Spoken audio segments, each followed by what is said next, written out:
Good morning, Naz kids. How you doing? This is Mr. Brian, and this is Saturday night, the day before Mother's Day, and we're gonna continue our series about don't look back. Remember last week we talked about Lot and his family were in Sodom and Gomorrah, and God was going to destroy Sodom and Gomorrah. So He told Abraham to get your family out, and He said on their way out, He said just don't look back. And so they're heading to the mountains.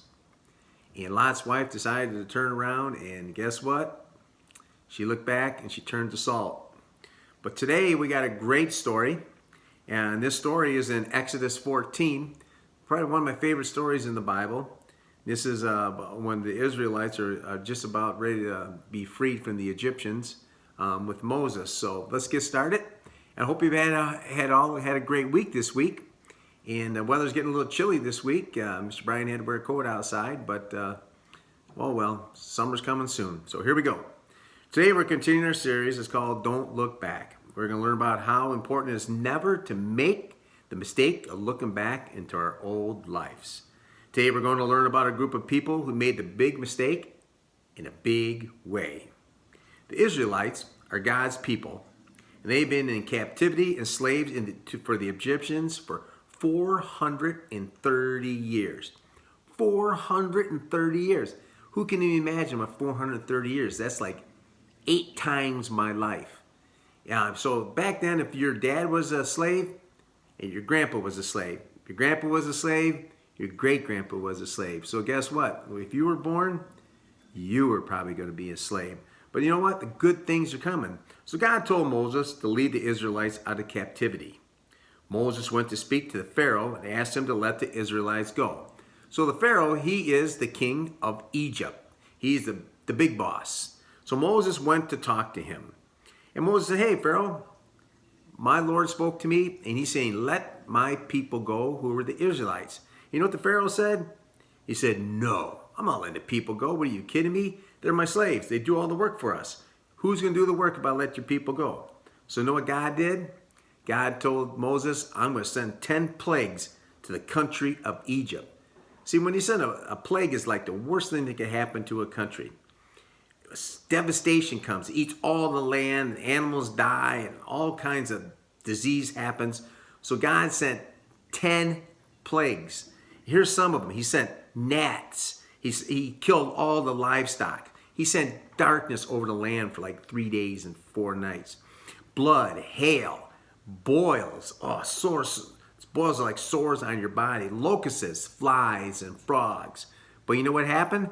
Finally, after the 10th plague, the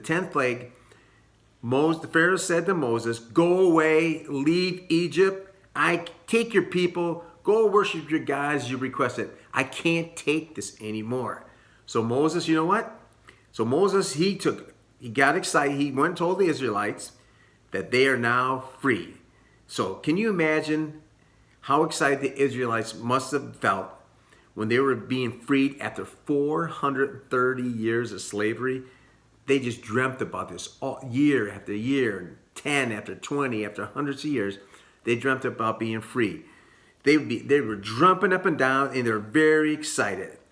Could you imagine how you would feel, and would you feel so grateful to God? Wow, I know I would feel grateful to God if I was freed. That's exactly what the Israelites felt as well. They were excited, and they were excited to be free. But here's the rest of the story. Not long after Moses left with the Israelites, Pharaoh had a change of heart. He realized he didn't have any slaves to do all his work. So he loaded the chariots and weapons and set out with his army to bring back the Israelites. He loaded up all the chariots. The history says he loaded up 600 chariots. In some parts of history says it could have been close to 800 chariots. He loaded up every chariot he had in his kingdom. And in every chariot, there's either 1 or 2 men. So that's like 1,200 to 1,500 men. And these weren't just soldiers. These were like leaders and officers. So here goes the rest of the story. The Israelites had camped out on the shore of the Red Sea.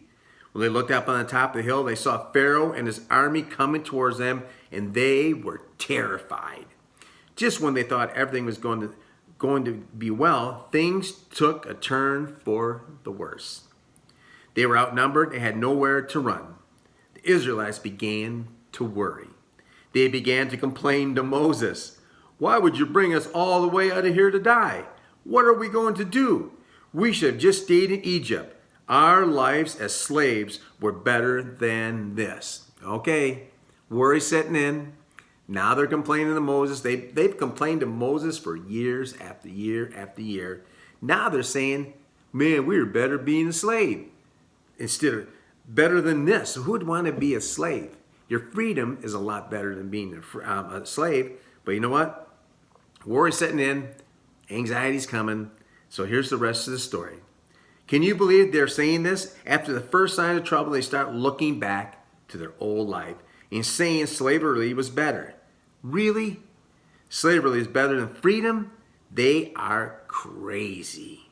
But the reason they are thinking this is the same reason that many people start looking back. Trouble. Many people don't understand that the Christian life is not just trouble-free. There's all kinds of trouble in the Christian life. Many people have a big misunderstanding about what it means to live for Jesus. Too often people ask Jesus to forgive them for their sins and to be the Lord of their lives, but then they expect life to be one easy vacation. Isn't that true? They ask Jesus to become the part of their life, they think, well, I'm not going to have any more trouble because Jesus is going to take care of everything. It just doesn't work like that. So they think that because they are Christians, then life will be easy. They sit back and think, well, now life is going to be easy. Everything is going to just fall right into place. I'm going to be able to sit back and relax now that I am a Christian. Well, guess what? It doesn't work that way. It says right here, this is not how Jesus described what life would be if we chose to follow him. He never promised life would be easy with no difficulties or rough spots. He teaches us very clearly. Jesus said, in this world, you will have many trials and sorrows. He says, this isn't going to be easy. He doesn't say we might have trouble. He says we will have trials and sorrows. Too many people go to church and serve God as long as everything is going their way. Then when the first sign of trouble comes, they start looking back to their old life just like the Israelites did. Wow. So when trouble comes our way, remember, don't look back. We have to expect that hard times will come. We may get sick. We may get picked on. People we love may run into trouble. We have to expect that. We can't start looking like the Israelites said and say, oh man, my life of slavery to sin was better than this. Certainly we know that's not true. Is slavery ever better than freedom? There's no way in the world. That's true for us, and it's true for the Israelites. Trouble is going to come. When it comes, we can't look back. Instead, we have to keep our faith. God will help us through the trouble that we have in our life. See right here it says, Jesus tells us that although this world will bring us lots of troubles and we don't have to worry or be afraid, he says, take heart. That means keep the faith. Keep trusting in me. Why would he say this? It doesn't sound like the thing that would come right after saying there would be lots of trouble in his life. But Jesus says, take heart, because I have overcome the world. God can help us through any trouble we face. And how does God help us through any trouble? We need to pray to him. And I can guarantee you, if you stay steadfast in your prayer life and you stay steadfast on the straight path and narrow for God, God will get you through any trouble that you have in your life. So let's look back at the story of the Israelites and Moses. Moses didn't start complaining like the Israelites did. Instead, he kept his faith in God. Moses turned away from the complaining Israelites, and you know what he did? He faced the Red Sea. He stretched out his staff and he asked God to deliver them. Suddenly the waters parted and made a path to dry land all the ways across from one side of the sea to the other side of the sea. You know what? Man, I wish I was there that day and saw that sea part. That would have been the most amazing miracle in the whole world. The entire Israelite army walked across the other side to dry land. After they made it across, the Egyptian army decided they would try to follow them. Once Pharaoh and his army got halfway across the Red Sea, God caused the walls of the sea to cave in on the Egyptian army, and everyone in the whole Egyptian army was killed that day. So Pharaoh and his army drowned that day. God came through and saved Moses and the Israelites from their trouble. And you know what? It says right here, God will do the same thing for us. Instead of looking back to our old life and complaining when trouble comes, we should keep our faith in God and allow Him to deliver us. He will come through every time. Not just one time, 2 times. God will come through every time. Wow. Oh, you know what we're going to do today?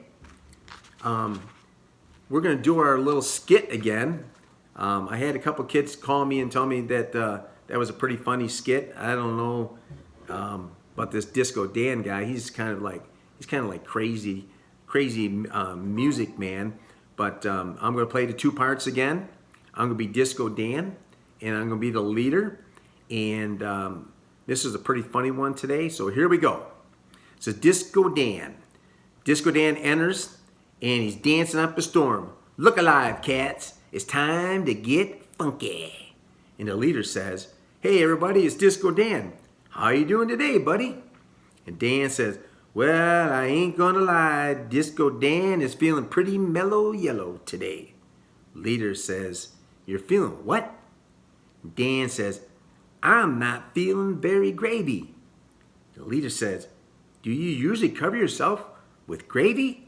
Dan says, nah, man, you're not digging what I'm giving you. Today is harshin' my mellow.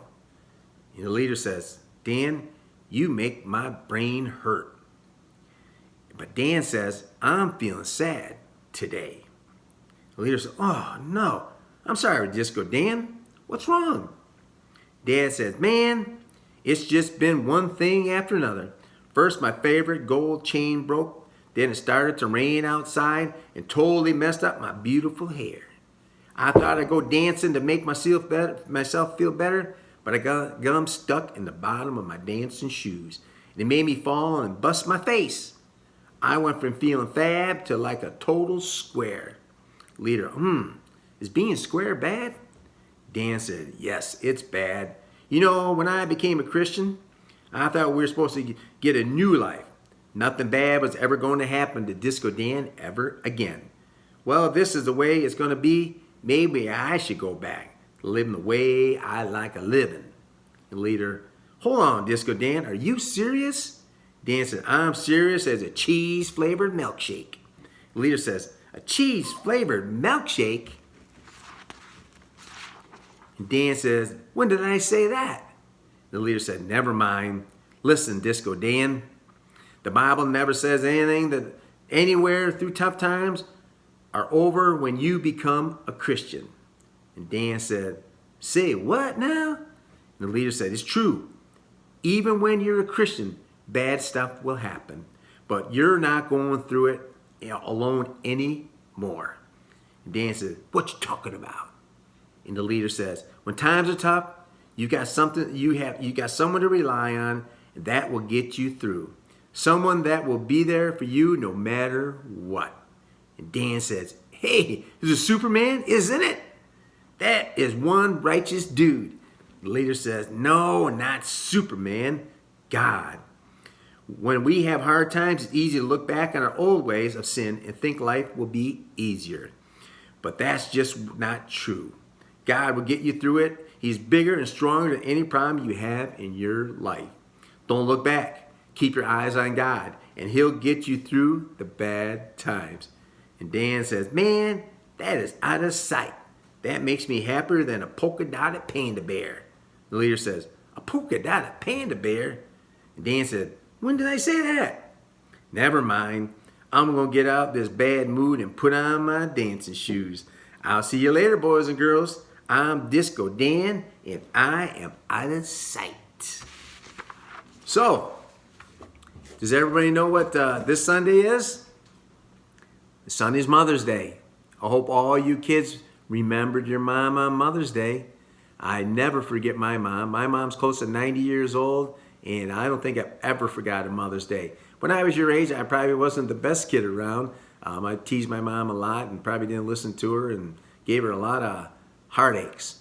But you know what? I cherish my mom a lot, and I love my mother more than anything in the world.